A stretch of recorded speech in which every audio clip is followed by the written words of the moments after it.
दोस्तों, मोदी जी इस वक्त चाइना में हैं। आपको पता है कि एससीओ की मीटिंग हो रही है, इजलास हो रहा है एससीओ का, और दुनिया भर के देशों के मुखिया जो हैं, हेड्स ऑफ स्टेट है, वो वहां पे आ रखे हैं। और इसके पहले ज़ेलेंस्की ट्वीट करता है कि मोदी जी भी चाहते हैं कि रूस और यूक्रेन के बीच में अमन रहे, शांति रहे, सब कुछ ठीक ठाक रहे। ये ज़ेलेंस्की ने मोदी जी के बारे में ट्वीट क्यों करा, फोन पे बात क्यों करी? देखिए साहब, इसका डायरेक्ट रिलेशन जो है उससे है कि इस वक्त अमेरिका में क्या चल रहा है।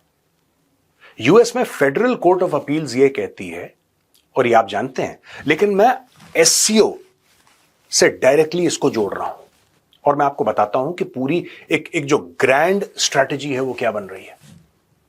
अब आप देखिए, ट्रंप ने बोला कि मैं रूस और यूक्रेन की लड़ाई खत्म कर दूंगा, मैं भारत के ऊपर इतना प्रेशर डालूंगा, इतना प्रेशर डालूंगा, इतना प्रेशर डालूंगा, भारत कोलैप्स कर जाएगा। बोलेगा मालिक आप ही हैं जो कुछ कर सकते हैं। अच्छा, सबको लगा है बिल्कुल काम करेगी बात।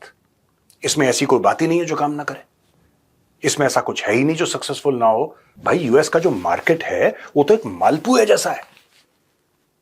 कौन ऐसा इंसान होगा जो उस मालपुए को खाना पसंद नहीं करेगा? यहां पे federal court of appeals America की यह कहती है कि ट्रंप के जितने भी टैरिफ हैं वो गैर कानूनी हैं। ट्रंप ने जो टैरिफ लगाए हैं देशों पे, कंट्री स्पेसिफिक बात नहीं करी, सिर्फ ये बोला कि भाई ये गैर कानूनी है। अब क्यों गैर कानूनी है? आपका अधिकार ही नहीं है।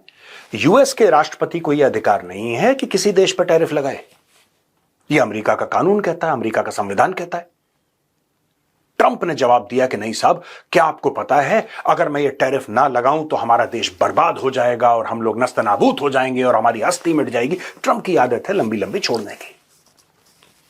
अब दोस्तों, आप ये सोच रहे होंगे मेजर साहब इसका यूक्रेन की लड़ाई से क्या संबंध है, और आप तो एससीओ समिट को भी और मोदी जी को भी बीच में घसीट के ले आए। भाई, घसीट के नहीं लाया, मैं आपको समझाऊंगा ये चल क्या रहा है।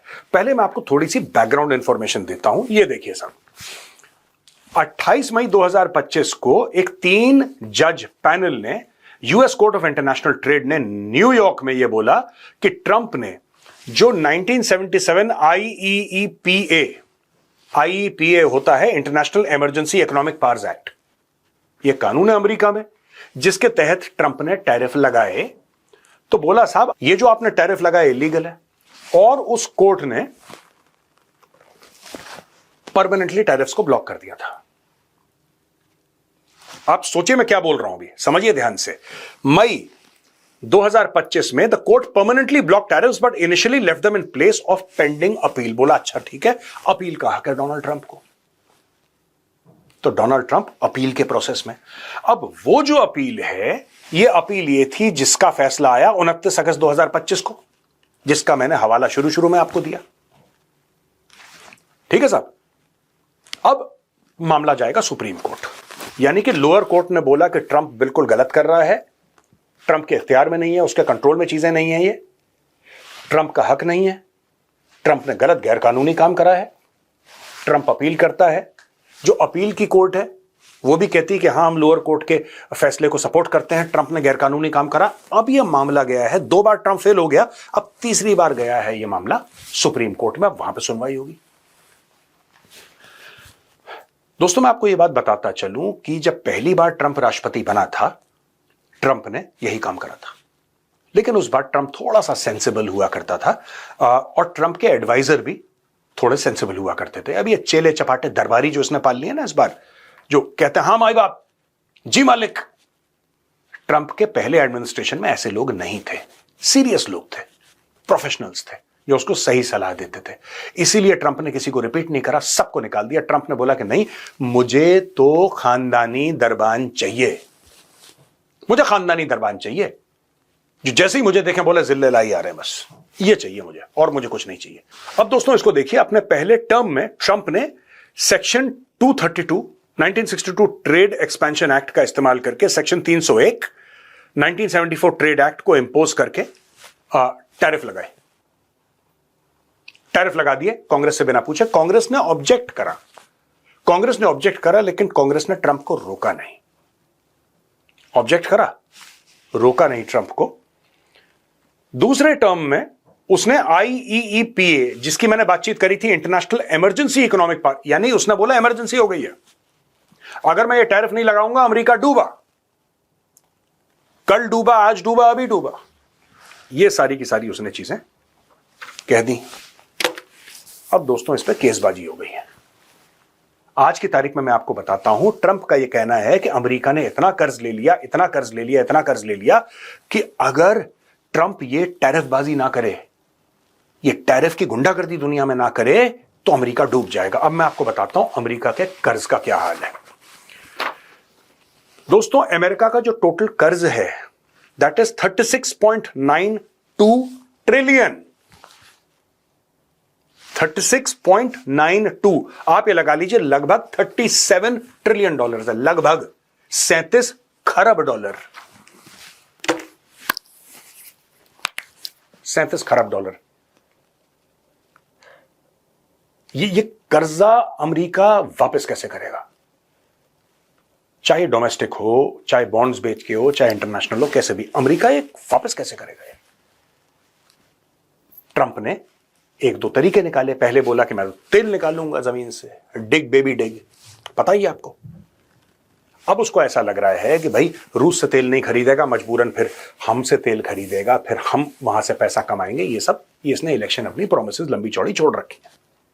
एक तो ये चीज है।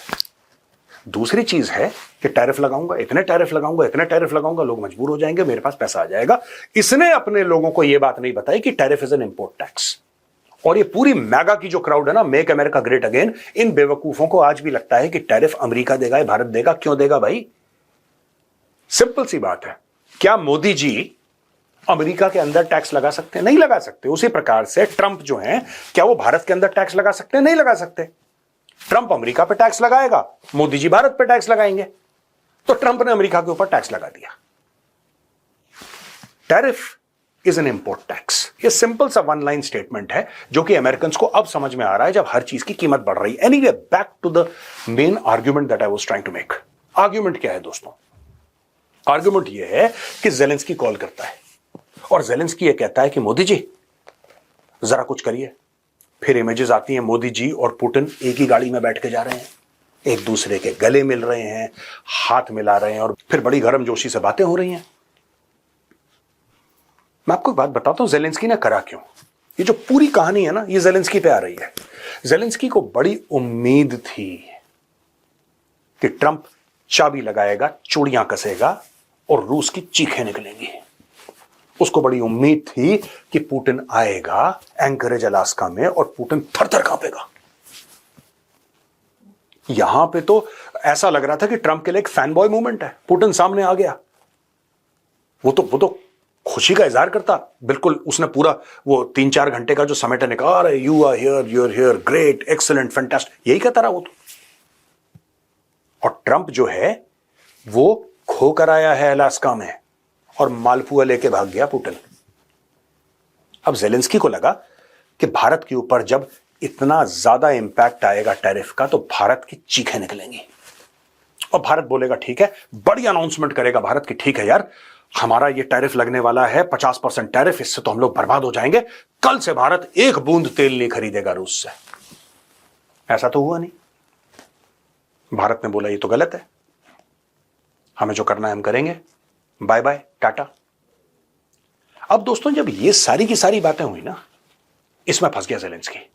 जेलेंस्की की बहुत उम्मीदें थी डोनाल्ड ट्रंप से, वो सारी की सारी उम्मीदें जो हैं वो जमीन पे गिर के टूट गई। फिर नाउम्मीद होकर जेलेंस्की ने मोदी जी को कॉल लगाया। और दोस्तों यही कहानी है कि ट्रंप ने जो बड़े बड़े बयान दिए थे, ट्रंप ने जो बड़बोलापन करा था, उसका नेट रिजल्ट जो निकला है वो निकला है 0, 0। ट्रंप डिलीवर नहीं कर पाया। ट्रंप डिलीवर नहीं कर पाया और यहां तक डिलीवर नहीं कर पाया कि ट्रंप ने नेटो कंट्रीज को धमकी दे डाली। कनाडा को अपना 51st स्टेट बना लूंगा, ग्रीनलैंड जो कि डेनमार्क का हिस्सा है उस पर मैं कब्जा कर लूंगा। वो ये भी कह चुका है कि अगर तुम लोगों ने अपना खर्चा खुद नहीं उठाया तो मैं पुतिन से बोलूंगा तुम्हें अटैक करे। ये नेटो कंट्रीज को बोल रहा है, अमेरिका का राष्ट्रपति, कि मैं पुतिन से बोलूंगा तुम्हें अटैक करे, ये कह चुका है। तो लोगों को पता लग गया भाई ये मामला हिला हुआ है, इसका ऊपर वाला जो मामला है ये फ्लोट कर रहा है, हवा में तैर रहा है। This man is not reliable. दोस्तों आज की तारीख में ट्रंप के ऊपर कोई विश्वास करने को तैयार नहीं है, खासतौर से नेटो कंट्रीज। इसीलिए जेलेंस्की अपनी जान बचाता फिर रहा है ट्रंप ने तो साफ मना कर दिया। ट्रंप ने साफ मना कर दिया कि साहब मैं अब इस लड़ाई में नहीं पड़ूंगा, ये बहुत ज्यादा हो गया यार, तुम्हें बात करनी है करो, नहीं करनी मत करो। ये वही बंदा था जो कह रहा था चुटकी बजा के कि 24 घंटे के अंदर मैं सब ठीक कर दूंगा। कहां गए वो 24 घंटे? आज की तारीख में दोस्तों, जब एससीओ की मीटिंग होती है, उसमें प्रधानमंत्री मोदी, राष्ट्रपति पुतिन और राष्ट्रपति शी जिनपिंग मिलते हैं, तो दुनिया को दिखता है कि एक नया पावर सेंटर उभर के आ रहा है। दुनिया को यह दिखता है कि ये ऑल्टरनेट ब्लॉक उभर के आ रहा है। इस ब्लॉक में अपने आपस के इख्तलाफात हैं, इसमें मिसअंडरस्टैंडिंग्स भी होंगे। इस ब्लॉक में यह बात भी है कि आपस का झगड़ा भी होगा और 10 चीजों में एक दूसरे से इनकी बातें नहीं मिलती होंगी, एक दूसरे की बातें नहीं सुनते होंगे, नहीं मानते होंगे। लेकिन ये ऑल्टरनेट